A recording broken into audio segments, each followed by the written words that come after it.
Bên dân cam tôi sẽ dùng one piece chụp tao tiệp hay là khi chụp lạnh mùi rụi rồi ta chụp đâm dân khơi nam bi chụp mình côn cái đàn muối bên nam bi nhẹ lan tôi cứ cột bàn khơi côn cái đàn muối tụi mò côn cái đàn nhẹ mình cột bàn rập bọc ai van bên nhang tụi mò côn cái đàn nó cột đu hơi kia dân ai score rồi mình để mình chụp thằng doctor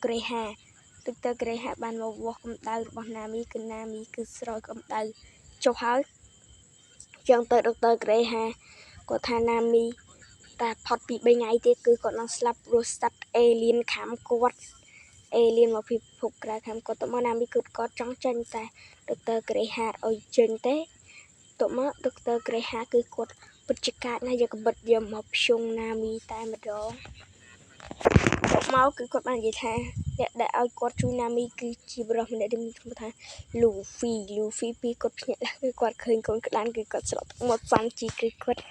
cóสบายចិត្តដែរពេលឃើញក្តានព្រោះពងឃ្លានដែរពួកគេក៏ដេញចាប់ក្តាននោះទៅក្តានខំក៏ប្រែកាយជាធំដាក់គេម្នាក់មកដៃកប់ថ្មតែម្ដងទៅមកដុកទ័រក្រេហាគេគាត់និយាយប្រវត្តិក្តានហ្នឹងក៏មិនជាក្តានធម្មតាដូចគេដូចឯងទេ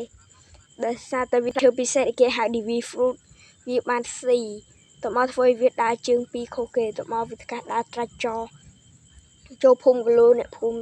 ចូលចិត្តវាអញ្ចឹងតែអ្នកភូមិចូលចិត្តវាទៅថែមទាំងបាញ់វាថែមធ្វើឲ្យវាពិបាកចិត្តជាខ្លាំងទៅមកវាក៏រត់ទៅលើភ្នំទៅមកគឺអើយគេបានកាន់ដល់ឡៃនេះគឺឃើញ Chopper គឺរត់ខ្លាំងមែនទែន Chopper ទៅគេហាគេគាត់ថា Chopper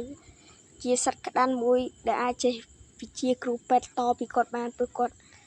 អស់ហើយយើងស្គាល់បរិសម្នាក់ដែលបរិសម្នាក់នេះគេជួយអ្នកជួយក្តាន់យើងឯងគឺ Chopper តមកគឺ Chopper គឺគាត់មានរបួសស្នាមអីគឺដូតើនឹងគឺតែងតែជួយគាត់រហូតហើយពួកគេលេងដូចគ្នាយ៉ាងសប្បាយរីករាយថ្ងៃមួយគឺគាត់សម្រេចចិត្តដេញ Chopper ចេញពីផ្ទះដោយសារគាត់មានជំងឺមួយយ៉ាងដែរមិនអាចរស់រានមានជីវិតបានទេចឹងគាត់ត្រូវតែឲ្យ Chopper ទៅតែ Chopper គឺគាត់ធ្វើឲ្យឈឺមានរបួសដើម្បីដុកទ័រក្រេហាមកជួយគាត់តែដុកទ័រក្រេហាអត់ជួយគាត់ទេថែមទាំងយកភ្លើងដេញបាញ់គាត់ឲ្យស្រែកឲ្យគាត់ចេញទៅគាត់គឺជាសត្វចង្រៃមកដុកទ័រក្រេហាគឺគាត់បាននិយាយគ្នាជាមួយនឹងដុកទ័រដែលគិតថាស្លាប់នៅទៅមកគឺគាត់បាននិយាយរឿងរ៉ាវនោះ Chopper ក៏បានដឹងដែរហើយសម្រាប់វីដេអូខ្លីបន្តិចគ្នាយើងចុច like subscribe អ្នកមួយផងខ្លីតិចឲ្យគ្នាយើងព្រោះវីដេអូនេះគឺមកវីដេអូខ្ញុំចំណាយការច្រើនខ្លាំងមែនតើចឹងទៅគឺខ្ញុំសូមអធិស្ឋានផងយើងខ្ញុំភ្លេចតាមដានបន្តទៀតបាយបាយ